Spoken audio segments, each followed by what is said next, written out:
আজ বিধানসভাতেই শপথ 4 জয়ী তৃণমূল প্রার্থীর। বেলা 1টায় বিধায়ক পদের শপথ নেবেন 4 প্রার্থী। গতকাল কার্যনির্বাহী কমিটির বৈঠকে শপথ নিয়ে চূড়ান্ত সিদ্ধান্ত নেওয়া হয়েছে। রাজ্যপাল সংঘাতের মধ্যেই ফের এই শপথ। আগামীকাল আমাদের যে মাননীয় যে 4 জন সদস্য যারা জিতে এসেছেন তাদের শপথ গ্রহণ হবে 1টার সময়। শপথ গ্রহণ কি রাজভবনের তরফে কিছু রাজ্যপাল জানিয়েছেন? রাজ্যপালের কাছ থেকে আমরা কোনো কমিউনিকেশন পাইনি। রাজ্যপালরা দিল্লি সে বলে দেয় সেই অনুযায়ী চলে। বিধানসভা পরিচালিত হয় যে নিয়ম অনুযায়ী, সেটা তো সংবিধানের অংশ, সংবিধানকে ফলো করে সে তৈরি করা হয়, সেটা মেনে যাওয়া আমরা বুঝতে পারি না। স্পিকারের ক্ষমতা সুনির্দিষ্টভাবে আছে। Absence of speaker, deputy speaker can hold the chair, otherwise পারেন না। এর মধ্যে সাংবিধানিকভাবে কোনো ত্রুটি হয়েছে বলে আমরা মনে করি না, সম্ভব হবে। সায়ন্তিকা রেয়াতের শপথ ঘিরে বিতর্ক অব্যাহত। ফের রাজভবনের চিঠি, 2 বিধায়ককে নিষেধ সত্ত্বেও বিধানসভায় শপথ নেওয়ায় ক্ষুব্ধ রাজ্যপাল সিভি আনন্দ বোস। অধ্যক্ষের শপথ পাঠ করানোর এখতিয়ার নিয়ে প্রশ্ন তুলে চিঠি রাজ্যপালের। সঠিক পদ্ধতিতে শপথ না হলে সমস্যা হতে পারে বলেও চিঠিতে দাবি। 2 বিধায়কের জরিমানা হতে পারে বলেও চিঠিতে উল্লেখ। অফিসিয়াল লেটার এসেছে এবং সেটা আমরা কথা বলেছি অনারেবল স্পিকারের সাথে। ওখানে বিশেষ কিছু নতুন কিছু লেখা নেই, যেটা উনি আগেও চিঠিতে যেমন লিখেছিলেন। আমাদের শপথটা যেমনভাবে নেওয়া হয়েছে ওটা ওনার মনে হয়েছে মানে অসাংবিধানিক। আজকে তো আমরা সেশন অ্যাটেন্ড করলাম এবং আগামীকালও করব। সেশন অ্যাটেন্ড করলে 500 টাকা করে জরিমানা করা হবে। যেটা যেরকম নিয়মের অনুযায়ী যেটা যা করতে হবে, যেটা আমাদের করতে বলা হবে নিয়ম অনুযায়ী, সেরকম আমরা করব। আজ তৃতীয় মোদী সরকারের প্রথম বাজেট। মোরারজি দেশাইকে টপকে রেকর্ড 7বার বাজেট পেশ নির্মলা সীতারামনের। বাজেটের আগে গতকাল লোকসভায় আর্থিক সমীক্ষার রিপোর্ট পেশের সময় অর্থমন্ত্রী দাবি করেন বর্তমানে দেশের মূল্য বৃদ্ধি নিয়ন্ত্রণে। যদিও সমীক্ষা রিপোর্টে খাদ্যে মুদ্রাস্ফীতি নিয়ে আশঙ্কা প্রকাশ করা হয়। রিপোর্টে উল্লেখ, শেষ অর্থবর্ষে দেশের অর্থনৈতিক বৃদ্ধির হার 8.2% আশা করা হয়েছিল। 2024-25 অর্থবর্ষে সেই বৃদ্ধি 6.5% থেকে 7%-এর মধ্যে থাকবে বলে মনে করা হচ্ছে।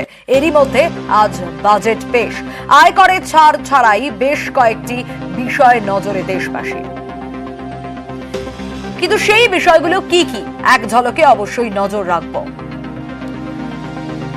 করে আরো ছাড় পাওয়ার প্রত্যাশা সরকারি চাকরিজীবী শৈবাল সরকারের। আমরা প্রত্যাশা করি কেন্দ্রীয় খাতের টাকা রাজ্য সদ্ব্যবহার করুক, আর ট্যাক্স বাবদ যে বিপুল আমাদের ঘাড়ে বোঝা চেপেছে ছাড়টা বেশি করে দিক এবং ট্যাক্সের স্ল্যাবটা কমিয়ে আনুক।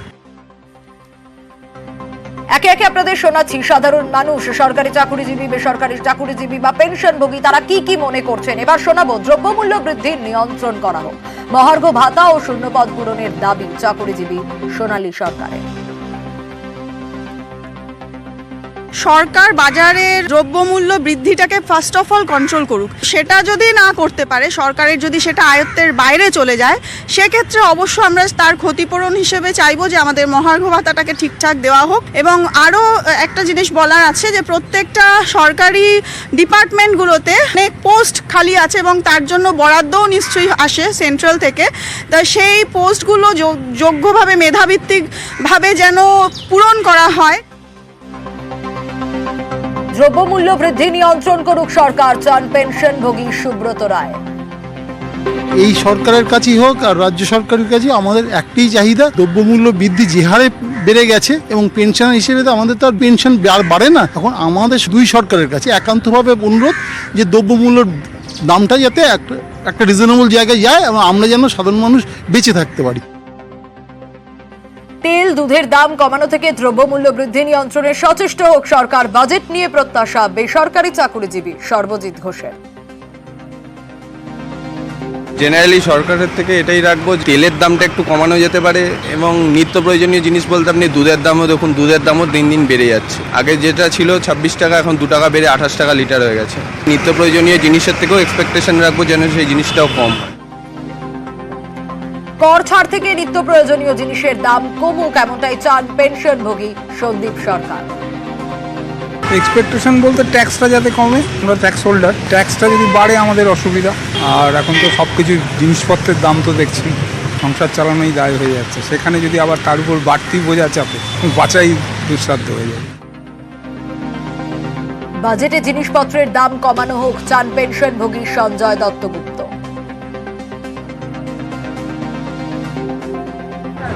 মানে এমন একটা দাম হোক যাতে জনসাধারণের সবার সুবিধা হয়, সবাই জানে ঠিকমতো কেনাকাটি করতে পারে এবং খাওয়া দাওয়া করে বেঁচে থাকতে পারে। এটা সবাই আশা করি আমরা। জিনিসপত্রের দাম আকাশ ছোঁয়া হয়ে গেছে, এটা নামটা সবার সুবিধা হবে দামটা পড়লে পরে। পেট্রোল ডিজেল থেকে জিনিসপত্রের মূল্য বৃদ্ধি নিয়ন্ত্রণের কথা বলা হোক। বাজেটে চান বেসরকারি চাকুরিজীবী সূচনা পল্লে, শ্রেয়সী সিনহা, সৌম্যদীপ চৌধুরী, শুভজিৎ নাথরা। মানে সব কিছুরই দাম বাড়ছেই শুনছি, মানে কমছে এরকম তো কিছু শুনছি না। তো মানে শাকসবজির দাম থেকে শুরু করে পেট্রোল তো মানে বলার কথা নয়। হ্যাঁ, তো আশা করব যে সাধারণ মানুষ যাতে সাধারণভাবে জীবনযাপনটা করতে পারে কোনো রকম সমস্যা ছাড়াই, মানে মধ্যবিত্তদের যাতে দিন এনে দিন খাওয়া হয়ে যায়, তো সেটাই এক্সপেক্ট করব।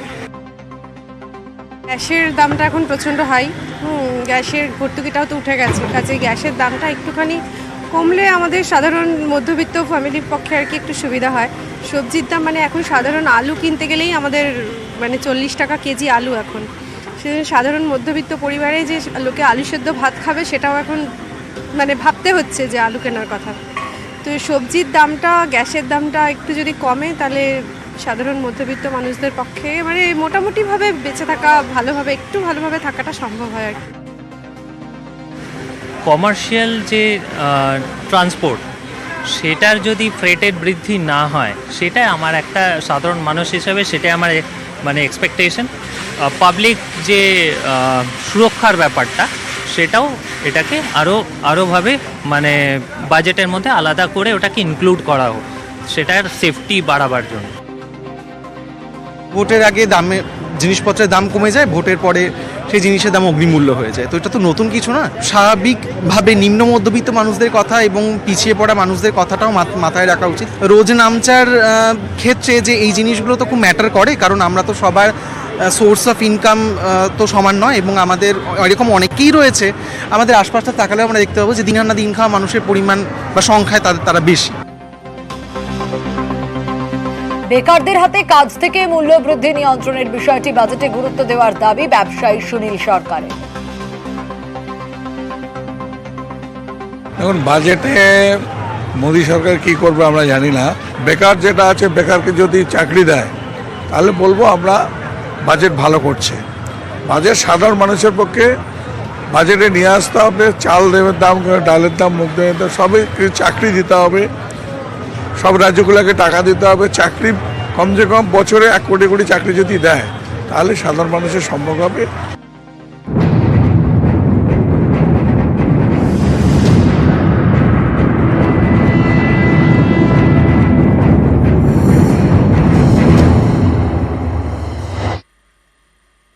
সংসদে বাদল অধিবেশনের শুরুতেই নিট ঝড়, 7 বছরে কোনো প্রশ্ন ফাঁস হয়নি। লোকসভায় আলোচনার দাবি কেন্দ্রীয় শিক্ষামন্ত্রী।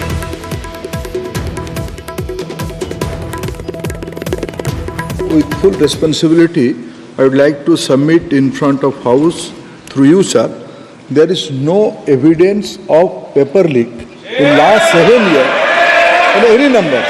Right now, Speaker, sir, this case is going in front of Honorable Supreme Court.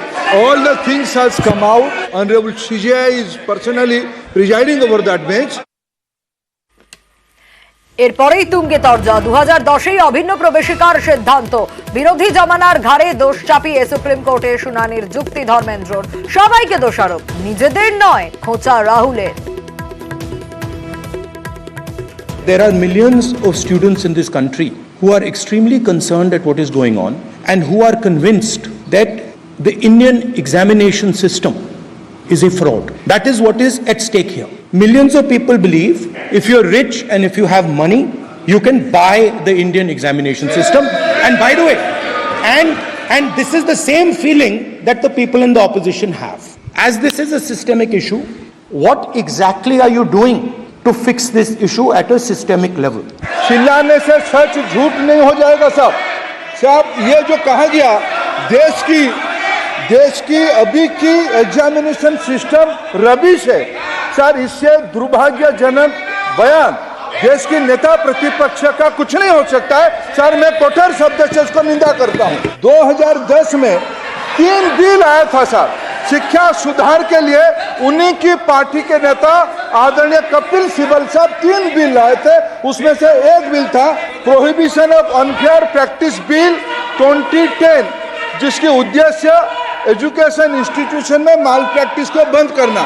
Sir मेरे सरकार की हिम्मत है, अभी अभी हमने पब्लिक एग्जामिनेशन की इरेगुलरिटीज में बिल लाए, कानून बनाए। क्या मजबूरी था कांग्रेस पार्टी की, क्या मजबूरी था नेता प्रतिपक्ष की? उन्होंने उस बिल को उल्टा किया, किसके दबाव में उल्टा किया?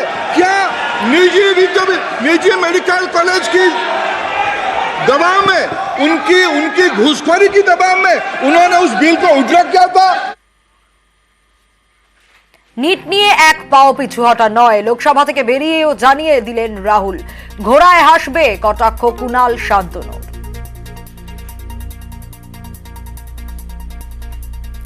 मंत्री जी को रिस्पांस देना चाहिए। मंत्री जी ने सुप्रीम कोर्ट की बात करी, प्रधानमंत्री की बात करी, मगर मंत्री जी को शायद ये बातें समझ नहीं आ रही हैं। वो ये नहीं बता पा रहे हैं कि वो इसके बारे में क्या कर रहे हैं। हमने कहा था कि इस पे डिस्कशन होना चाहिए, बट सरकार इंटरेस्टेड नहीं है, मगर हम इस मुद्दे को उठाते रहेंगे और सरकार पे दबाव डालते रहेंगे। দেখুন এর থেকে হাস্যকর আর কিছু হতে পারে না যখন ধর্মেন্দ্র প্রধান বলছেন যে বিগত 7 বছরে কোনো প্রশ্ন লিক হয়নি। সারা ভারতবর্ষের মানুষ জানে যে 24 লক্ষ ছাত্রছাত্রীর ভবিষ্যৎ নিয়ে কিভাবে হাজার হাজার কোটি টাকা দুর্নীতি করে নিট স্ক্যাম করেছে, এবং চিফ জাস্টিস অফ ইন্ডিয়া পর্যন্ত তার স্টেটমেন্টে বলেছেন যে যারা কমপ্লেন করেছে তাদের থেকে জানা গেছে যে 5ই মের আগেই নিট ইউজি পরীক্ষার কোশ্চেন পেপার লিক হয়েছে। সুতরাং ভারতবর্ষের পার্লামেন্টে দাঁড়িয়ে ভারতবর্ষের শিক্ষামন্ত্রী এত বড় মিথ্যাচার করছেন, এর থেকে লজ্জার এবং এর থেকে দুর্ভাগ্যের আর কিছু হয় না। ভারতবর্ষের শিক্ষামন্ত্রীর এই দায় কাঁধে স্বীকার করে ক্ষমা চেয়ে পদত্যাগ করা উচিত।